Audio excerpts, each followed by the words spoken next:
I want to talk about Rendlesham Forest. Yes. We've heard about Rehash it. Rendlesham Forest. I got new It opinions comes up- and thoughts. It comes up a lot. I still, in my mind, don't have a good idea of what really happened. I don't know. Like, if you tell me Roswell, I can kind of put Roswell in a place that I understand. Yes. I have a basic idea of the timeline of events, what happened or what didn't happen, if you will. And I don't have that for Rendlesham. So I want Nice. to find out. For those of you who don't know what happened or what I'm even talking about, turn up, tune in, and turn on, kids, because we're going to learn about the Rendlesham Forest incident as broken down by How Stuff Works. Now, in Rendlesham, we're talking the UK, right? Making sure I'm getting my UFO fun not mixed up. Yes, correct. Okay, good. Because there is a Rendlesham, Oregon, How and Stuff they Works have white supremacists. is not good on this. So we're going to go to Wikipedia. We're just going to read the Wikipedia page of what events supposedly took place. The Rendlesham Forest incident was a series of reported sightings of unexplained lights near Rendlesham Forest in Suffolk, England in December 1980. Were you alive then? No. I was born in the second Reagan administration. My brother would have been just born this year. It became linked with alleged UFO landings. The events occurred just outside RAF Woodbridge, which was used at the time by the United States Air Force and USAF personnel, including Deputy Base Commander Lieutenant Colonel Charles I. Halt, claimed to have seen things he described as a UFO. So let's remember that name. Let's try to remember the name of the characters. Charles I am writing Halt. it down. Okay. Charles. We'll do it like we're playing D&D. The occurrence is one of the most famous of alleged UFO events to have happened in the United Kingdom and is among the best known reported UFO events worldwide. It has been compared to the Roswell UFO incident in the United States and is sometimes called Britain's Roswell. The UK Ministry of Defense has stated that the event posed no threat to national security and therefore was never investigated as a security matter. Skeptics have explained the sightings as a misinterpretation of a series of nocturnal lights, a fireball, the Offordness Lighthouse, and particularly bright stars. I assume they mean meteor erupting in the sky, but I like how they're just like, it's just a common fireball. Crazy. Do you not come from the land of wizards? Someone is simply practicing their fireballs. Main events, 26th of December. You know, it's the day after Christmas. 1980, right? 1980 D&D rules. It's the day after Christmas. People are whatever. It's around Christmas. People are looking for something to do. No, I'm kidding. Around 3:00 on 26th of December, 1980, reported as 27th of December by Halt in his memo to the UK Ministry of Defense. That's Charles I. Halt. A security patrol near the east gate of RAF Woodbridge saw lights apparently descending into the nearby Rendlesham Forest. These lights have been attributed by astronomers to a piece of natural debris seen burning up as a fireball over southern England around that time. Servicemen initially thought it was a downed aircraft. According to Halt's memo, upon entering the forest to investigate, they witnessed a glowing object that was metallic in appearance with colored lights. As they attempted to approach the object, it appeared to move through the trees, and the animals on the nearby farm went into a frenzy, said one of the servicemen. Meteors don't do that. I know a lot about this, and I love your retelling of it. So, I want all the facts again, because I love this story. Like, meteors don't do this. Sure, the first one could be a meteor.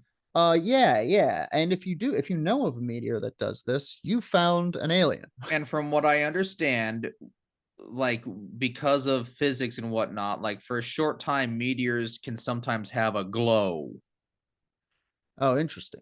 Like after they but hit it's the ground? very dim. It's very dim. It's not like how it was ever described or like how you just described it, you know? Cool. It's not a glowing object. It has a heat glow is what I'm trying to say, you know? Sure. I understand.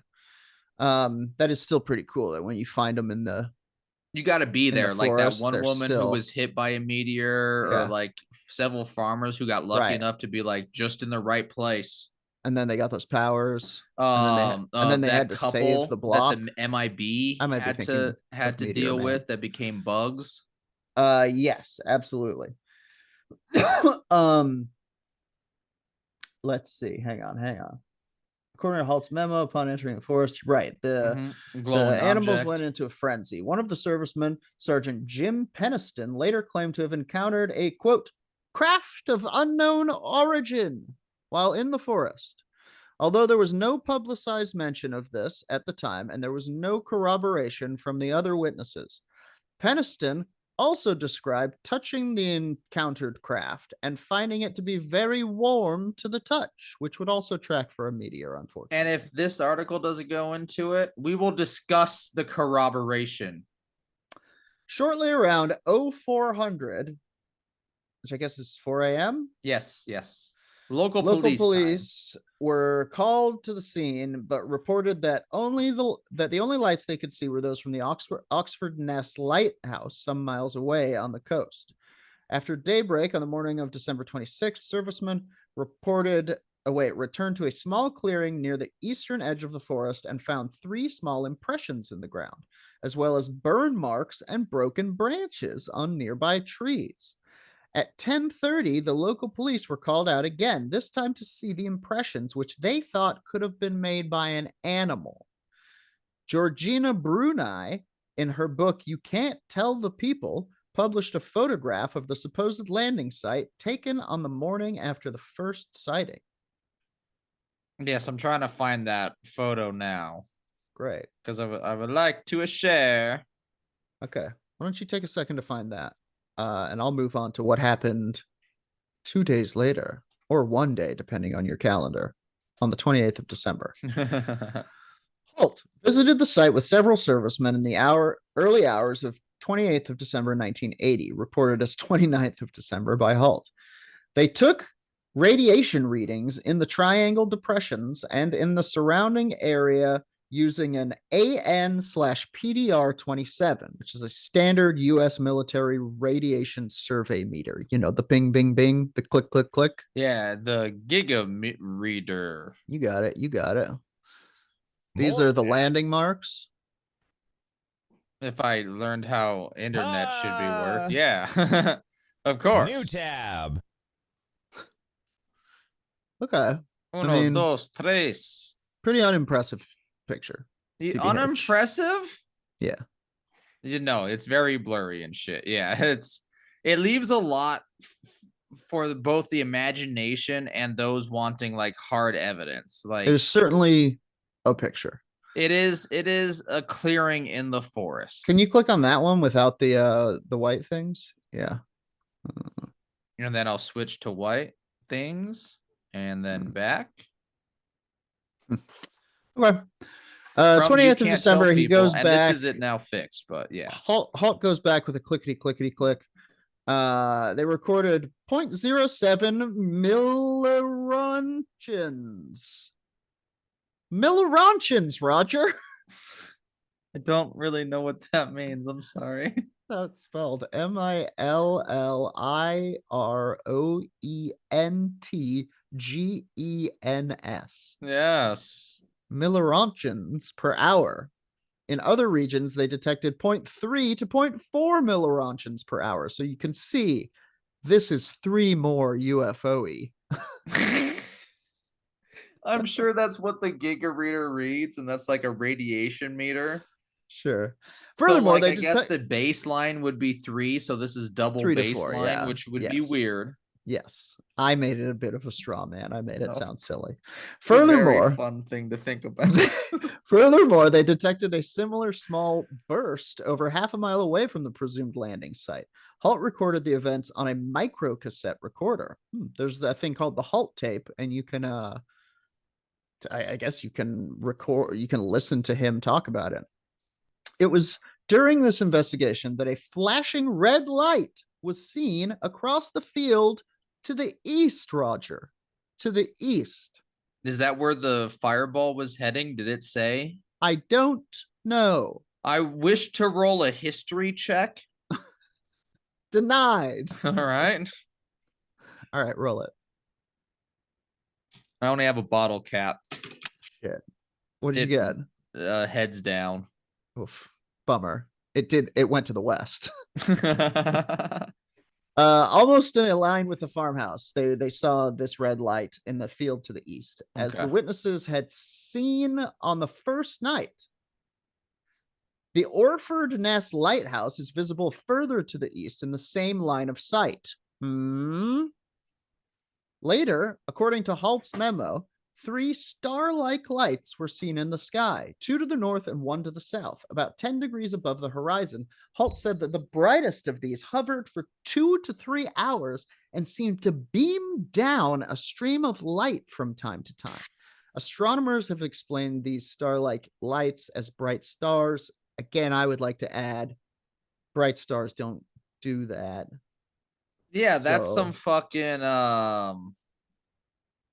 shit. What's that thing called? Where the baby J-Man is done. The nativity. Oh. Do stars do that sometimes then? No. Lensing? And when they do, they're normally pointing at a Messiah-like thingy bobber. Like stars don't beam down lights for 2 to 3 hours or whatever stars you fucking said. Do not be beaming. That's what they say, famously. And shit, what was I gonna say? Because that analogy made me forget it. The lighthouse. These people are used to the lighthouse. Like this is they know what it is. And every other description of what happens would make it seem like they got the lighthouse confused for a UFO, and it blew up. I think this is the stuff that I would end up using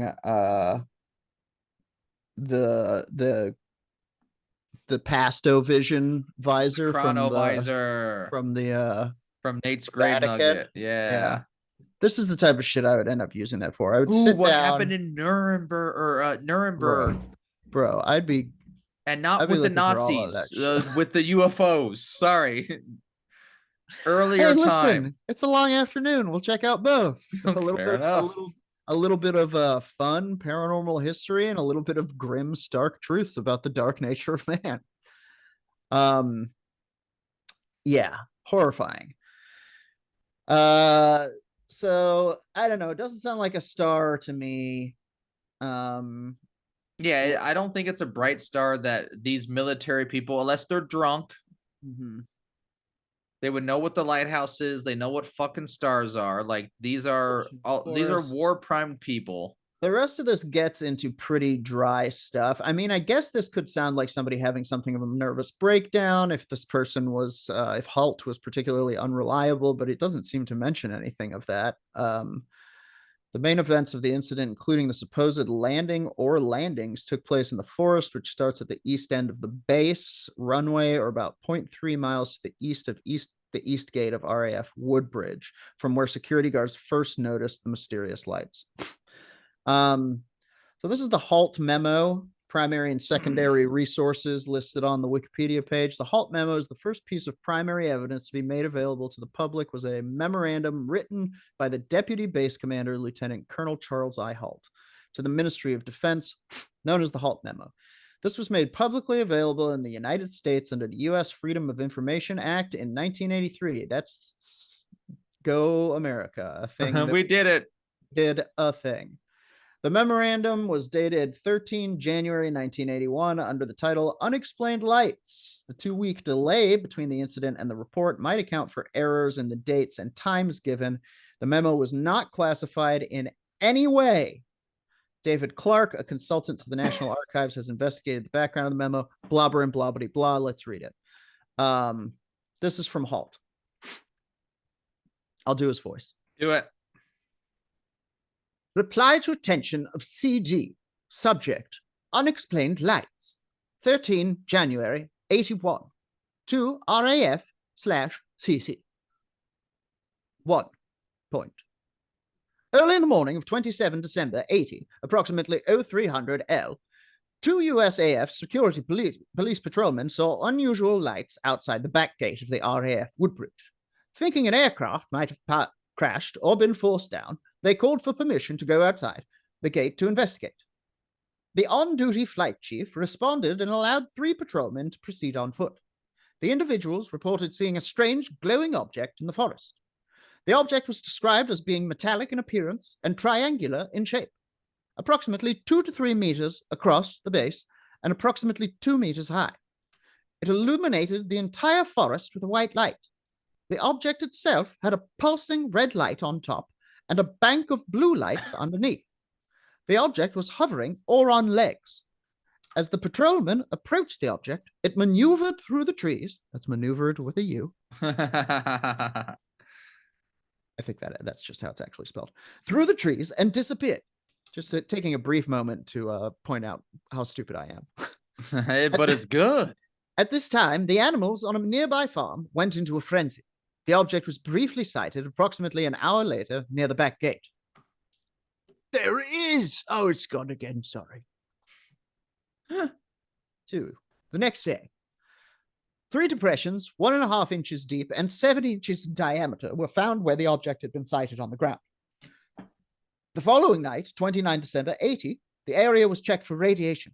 Beta slash gamma readings of 0.1 millirentgens were recorded with peak readings.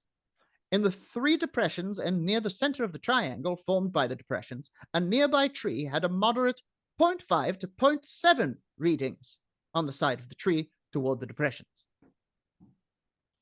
3. Later in the night, a red, sun-like light was sighted through the trees. It moved about and pulsed. At one point, it appeared to throw off glowing particles and then broke into 5 separate white objects and then disappeared. Immediately thereafter, 3 star-like objects were noticed in the sky. 2 objects to the north and 1 to the south, all of which were about 10 degrees off the horizon. The objects moved rapidly in sharp angular movements and displayed red, green, and blue lights. The objects to the north appeared to be elliptical through an 8 to 12 power lens. They then turned to full circles. The objects to the north remained in the sky for an hour or more. The object to the south was visible for 2 or 3 hours and beamed down a stream of light from time to time. Numerous individuals, including the undersigned, witnessed the activities in paragraphs 2 and 3. Signed, Charles I. Holt, Lieutenant Colonel, USAF, Deputy Base Commander. Spaceman. No, it doesn't say that last part. There you have it. That is the testimony of a U.S. Air Force guy, for what it's worth. The Holt tape was released to UFO researchers by Colonel Sam Morgan, who had then succeeded Ted Conrad as Holt's superior. This tape chronicles Holt's investigation in the forest in real time, including taking radiation readings, the sighting of the flashing light between the trees, and the star-like objects that hovered and twinkled. Would you guys like to hear some of it? Hit us with it. Okay. I don't know. I haven't read this, so I haven't listened to this, so I don't know how great it will be. Tell me if you can hear this. 150 feet or more from the initial, I should say, suspect. Can you hear it? Yeah, it sounds good. Having a little difficulty. We can't get the light all to work. Oh, he's American. There seems to be some kind of mechanical problem. Let's send back and get another light. Meantime, we're going to take some readings with the geyser cutter and chase around here a little bit, wait for another light all to come back in.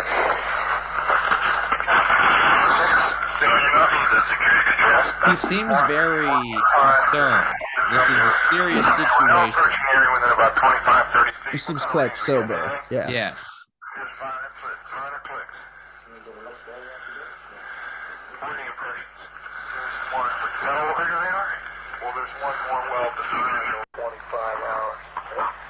Yeah, he's describing impressions. What are we up to? We're up to 2-3 units. Deflection, you're getting in close. So it's what we just said. You can listen to it on your own time. It's a guy talking about numbers into a tape. A guy who's decidedly not British. So I'm gonna have to go back and do that whole segment again with an American. Oh yeah, I'm so sorry. You thought they were British? These are all Americans. Fucking yeah. All right. All right, FCC. Early in the morning, 27 December, 80, approximately 0300 ale. You get it. Anyway, so there's that. There's a tape to accompany it. We have statements from eyewitnesses. In 1997, Scottish researcher James Easton obtained the original witness statements made by those involved in the first night sightings. One of these witnesses, Ed Cabansag, said in the statement, okay, hang on. Is this guy Scottish? This guy is probably Scottish. I mean, that name. I've never met anyone named Cabansag. I don't know. We figured the lights were coming from past the forest, since nothing was visible when we passed through the woody forest. We would see a glowing near the beacon light, but as we got closer, we found it to be a lit up farmhouse. We got to a vantage point where we could determine that what we were chasing was only a beacon of light off in the distance. Another participant, John Burroughs, says nothing about his accent, so I'll make him German, also stated, we could see a beacon going around, so we went towards it. We followed it for about 3 kilometers before we could see it was coming from a lighthouse. Burroughs reported a noise, quote, like a woman was screaming, and also that you could hear the farm animals making a lot of noise. Halt heard the same noises 2 nights later. Such noise could have been made by the muntjac deer in the forest, which are known for their loud, shrill bark when alarmed. That is true. Muntjacs are wild. Weird. Why do animals mimic human sounds to frighten us? Yeah. Colonel Halt signed an affidavit in 2010 in which he again summarized what had happened. The base commander provided a statement who said that they didn't see anything like that. There's a Suffolk police log.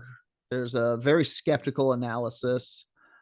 Let's see. I have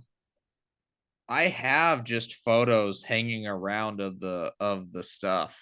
I found them online, but the hieroglyphics are weird to me. Do you want to see them? Yeah, go ahead and show us what you got. Do we want to see the hieroglyphics? Let's see the hieroglyphics. All right, one moment. Oh, God damn it. Here are the hieroglyphics. Share screen.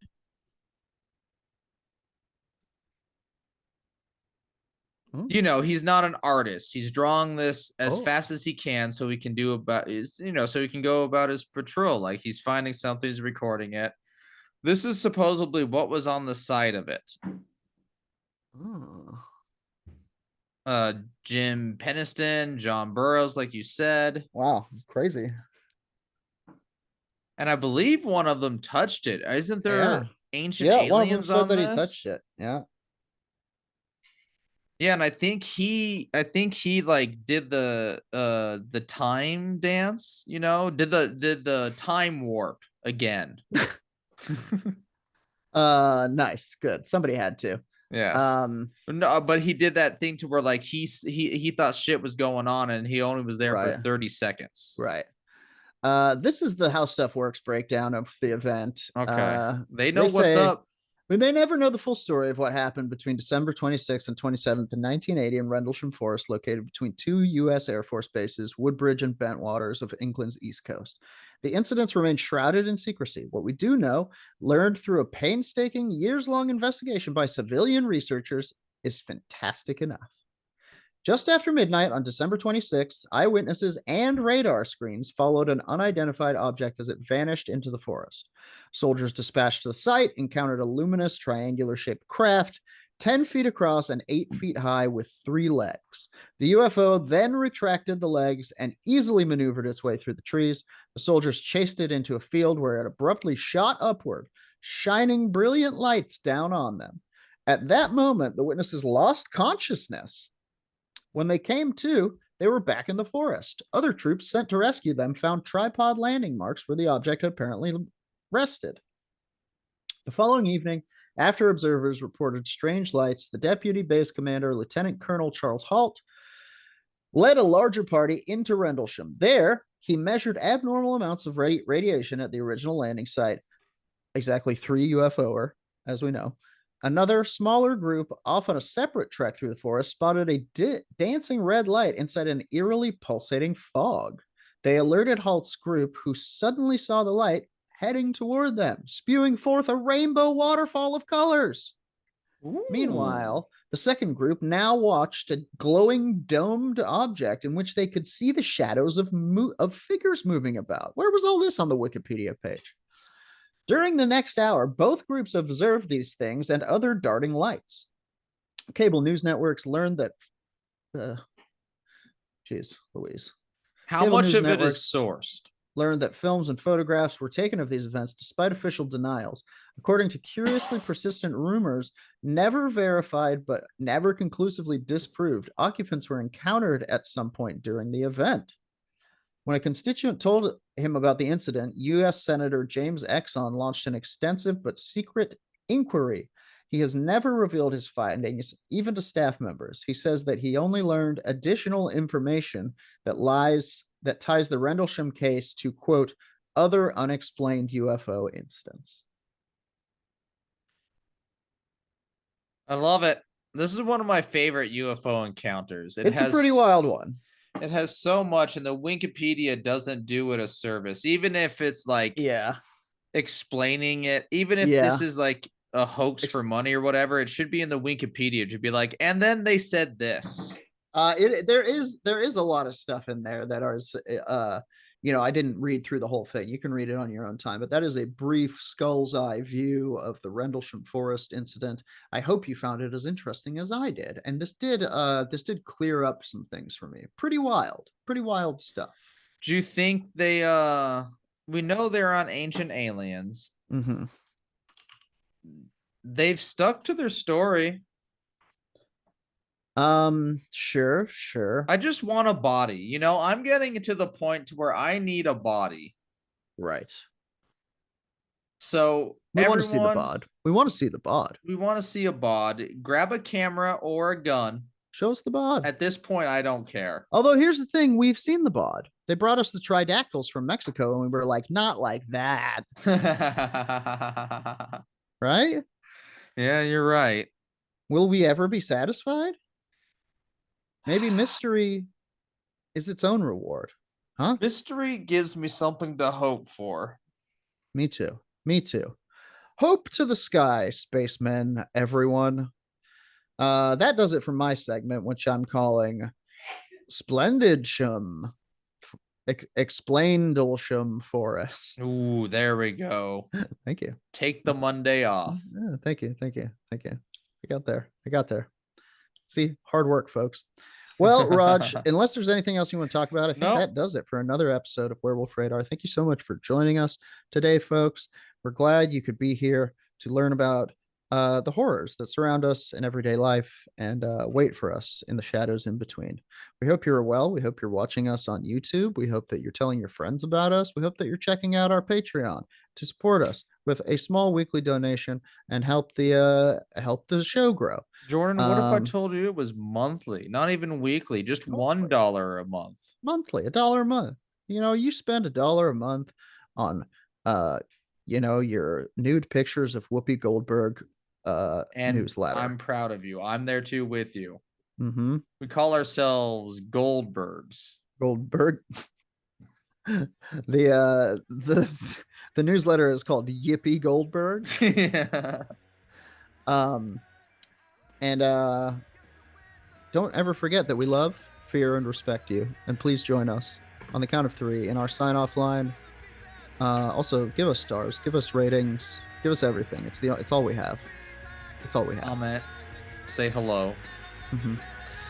The count 3. 1, 2, 3. Punch the sky, Spaceman Joe, and make it reveal its secrets. Ooh. What if there was one secret a month?